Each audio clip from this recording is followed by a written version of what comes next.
Welcome back to our channel Shikshak junction, क्योंकि अब नहीं तो कब। This is Ayushi Agrawal and yes I will continue with you the metabolic pathways.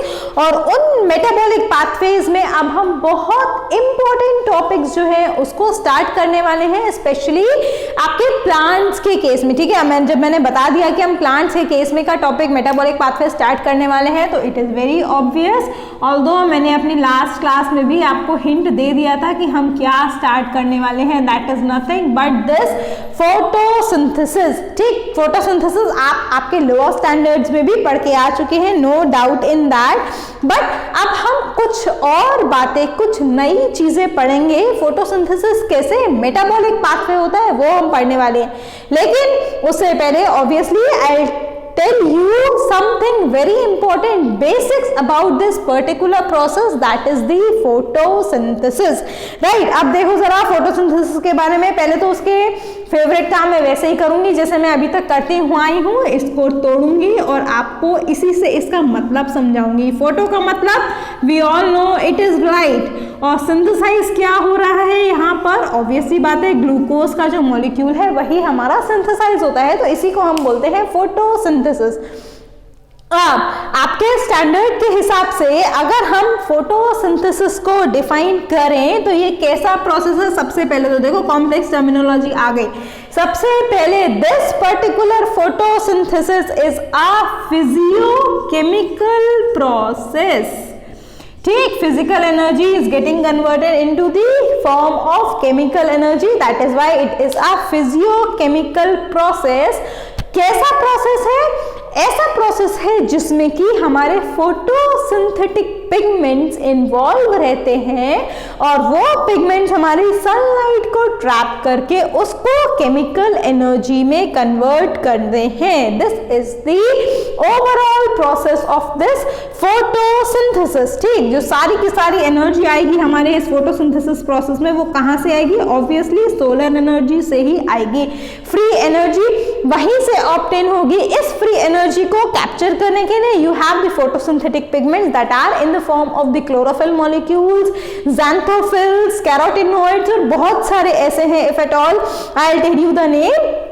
ये जो हमारे कंपाउंड्स हैं, ये जो फोटोसिंथेटिक पिगमेंट्स हैं, ये किसके काम आते हैं? सोलर एनर्जी को ट्रैप करके these photosynthetic pigments convert it into the high energy compounds. This is how the whole process of this photosynthesis is regulated। अगर एक डायग्राम भी मैं बनाऊं यहाँ पर और उस डायग्राम के चलते, let me take my duster. हाँ, अब उसी डायग्राम को अगर मेरे को आपको एक्सप्लेन करना है कि कैसे होता है फोटोसिंथेटिक प्रोसेस, अब देखो अब आएंगी कुछ कॉम्प्लेक्स चीजें। यहाँ से ही फोटोसिंथेसिस में जो डिटेल्स बेसिक्स हैं वो तो आपको पता है ना, वही जो अभी हमने डिस्कस किया। अब हम यहाँ पर 11th बायोटेक में स्पेशली, या फिर आपके नीट का जो भी एग्जाम है, जो भी कंपटीशन है, उसके लिए हम क्या डिस्कस करने वाले हैं, तो I will tell you through a diagram कि आप क्या क्या देखने वाले हैं। देखो, you have the sun which will ultimately provide you with all the energy that is required. This sun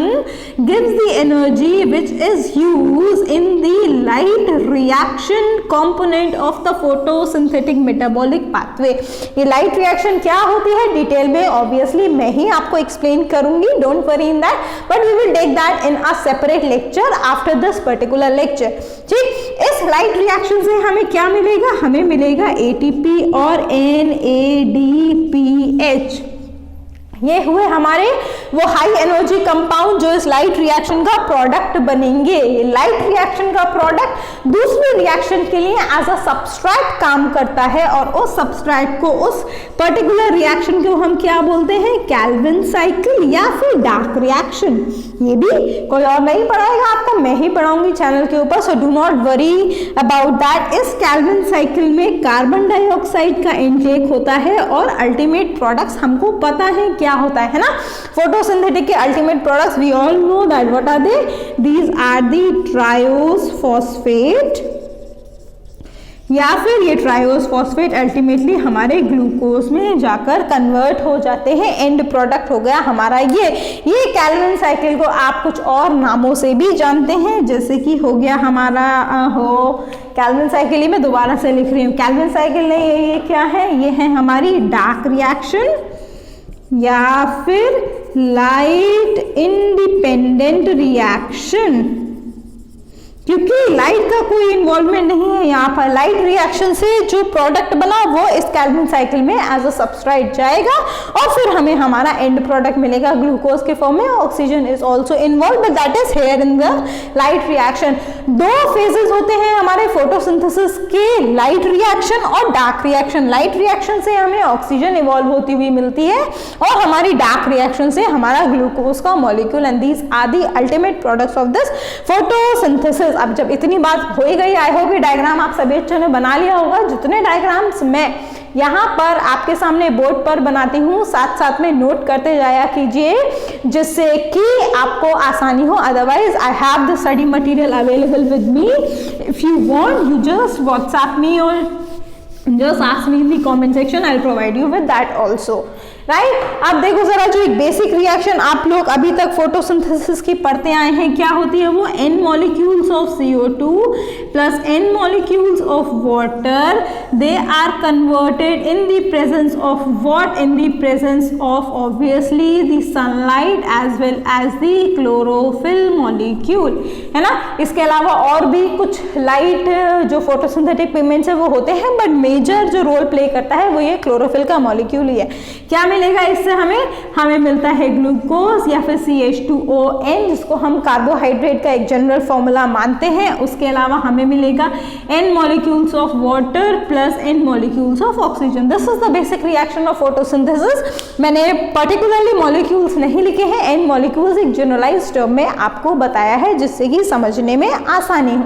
ठीक, फोटोसिंथेसिस के दो फेज, लाइट रिएक्शन फेज और dark reaction phase. Light reaction phase में हमें मिलेगा ऑक्सीजन और डार्क रिएक्शन में हमें मिलेगा ये ग्लूकोज का मॉलिक्यूल। ठीक, अब एक और डायग्राम मैं यहाँ पर बनाने वाली हूँ जहां पर आपको ये समझ में आएगा कि लाइट और डार्क रिएक्शन कहाँ पर होती है। देखो, फोटोसिंथेसिस की जो साइट है, मेरे को उसके लिए भी रबी करना पड़ेगा, दवाई जगह कम पड़ जाएगी।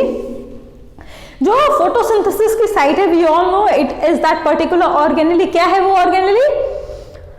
याद आ गया होगा सभी को, that is nothing but the chloroplast, है ना? माइटोकॉन्ड्रिया हमने लास्ट लेक्चर में डिस्कस किया था। यहाँ पर जो ऑर्गेनेली काम पर लगने वाली है that is the chloroplast. But chloroplast के अंदर भी लाइट और डार्क रिएक्शंस में की साइट में थोड़ा अंतर है। कैसे है वो अंतर? देखो जरा, डायग्राम से समझ में आएगा। This is the basic diagram. मैं पूरे डिटेल में तो नहीं बनाऊंगी क्योंकि हम यहाँ पर सेल ऑर्गेनेली नहीं पढ़ने वाले हैं। This is just an idea कि फोटोसिंथेसिस की जो दो फेजेस होती हैं वो आपको कहाँ पर देखने में मिलेंगी। ठीक, this is the chloroplast thing. और इसके अलावा अगर मैं यहाँ पर बनाना चाहूँ, आपको बना के दिखाऊं, तो अब याद आ गया होगा आप लोगों को ये मैं क्या बना रही हूँ। दीज आर दी ग्रेना, है ना? जो डिस्क लाइक में अटैच रहती है उसको हम बोलते हैं ग्रेना। और इस ग्रेना में क्या होगा? इस ग्रेना के अंदर होगा हमारा क्या? देखो जरा, वाटर से हमें मिलेगी इवॉल्व होकर ऑक्सीजन। और ये कौन सा फेज है हमारा? ये है हमारा लाइट रिएक्शन। ठीक है, और ये क्या है? थोड़ा छोटा लिखा है, कोशिश करना देखने की। ये क्या है? हमारा ग्रेनम। ठीक, डिस्क लाइक स्ट्रक्चर्स में अटैच है। यहाँ पर होती है light reaction. Light reaction stroma में नहीं होती। ग्रेना और स्ट्रोमा आपने बहुत अच्छे से ऑर्गेनेलीज वाले वहां पर पढ़े हैं, so do not forget to watch that lecture again if at all you have forgotten those particular points. यहाँ से हमें क्या मिलेगा? यहाँ से हमें मिलेगा ATP प्लस NADPH। यहाँ पर NADPH होता है, वहां पर NADH होता है जब हम एनिमल्स के केस में रेस्पिरेशन की बात करते हैं। ये हो गया ग्रेना, ये होता है हमारा स्ट्रोमा। अब ये ATP और NADPH जो है दोनों चीजें हमारी जाएंगी कहाँ पर? हमारी जाएंगी इस कैल्विन साइकिल में, जहां पर कार्बन डाइऑक्साइड अंदर जाएगी। ये हुआ हमारा कैल्विन साइकिल या फिर डार्क रिएक्शन फेज, कुछ भी बोलो, आपकी मर्जी। यहाँ से हमें क्या मिलेगा? यहाँ से मिलेगा हमें ट्रायोज फॉस्फेट, और ये ट्रायोस फॉस्फेट जो है वो आगे जाकर क्या देगा? हमें ग्लूकोज का molecule. This is how the photosynthesis is established within the plant cell. Thylakoid membrane में हमारे क्लोरोफिल के मॉलिक्यूल प्रेजेंट है जो जरूरी है सनलाइट को कैप्चर करने के लिए, वहीं से लाइट रिएक्शन स्टार्ट होगी। लाइट रिएक्शन की डिटेलिंग मैं आपको नेक्स्ट लेक्चर में कंटिन्यू करूंगी, do not worry about that. ठीक, यहाँ पे हुआ लाइट रिएक्शन। हाँ, एंड प्रोडक्ट आप याद रखो, लाइट रिएक्शन का एंड प्रोडक्ट मिलेगा हमें ऑक्सीजन, और डार्क रिएक्शन से हमें मिलता है ग्लूकोज। लाइट और डार्क रिएक्शंस के दो अलग अलग साइट्स क्लोरोप्लास्ट के अंदर ही लाइट रिएक्शन ग्रेनम में, क्यों? क्योंकि यहाँ पर क्लोरोफिल का मॉलिक्यूल प्रेजेंट है, स्ट्रोमा में क्लोरोफिल नहीं है, इसीलिए लाइट रिएक्शन के जो भी एंड प्रोडक्ट्स हैं वो यहाँ स्ट्रोमा में जाकर हमें डार्क रिएक्शन के साथ मिलकर या डार्क रिएक्शन के थ्रू हमें देंगे हमारा ग्लूकोज का molecule. This is how the briefing of photosynthesis goes. I hope आप सबको क्लियर हो गया होगा। नहीं हुआ है तो ask doubts either through the Gmail or WhatsApp or through the comment section. A very important announcement to you all is an important lecture or an important unit, that is the genetics portion, is already running on the channel, but in the membership part. So if you want to avail that particular opportunity, yeah, you have all the notes, all the study material there within that particular thing. तो अगर आपको उसको भी avail करना है तो join that course and have the benefit. I hope you will enjoy the genetics portion, right? क्योंकि मैंने जितना भी है आपको कुछ भी थ्योरेटिकल पॉइंट नहीं समझाया, सारा कुछ प्रैक्टिकल और फ्लो चार्ट्स, डायग्राम्स के थ्रू ही एक्सप्लेन किया है। So do not forget to join that particular course. We will meet again continuing this light reactions in the next lecture. Have a good day all of you. Take care till then. Bye bye. Thank you.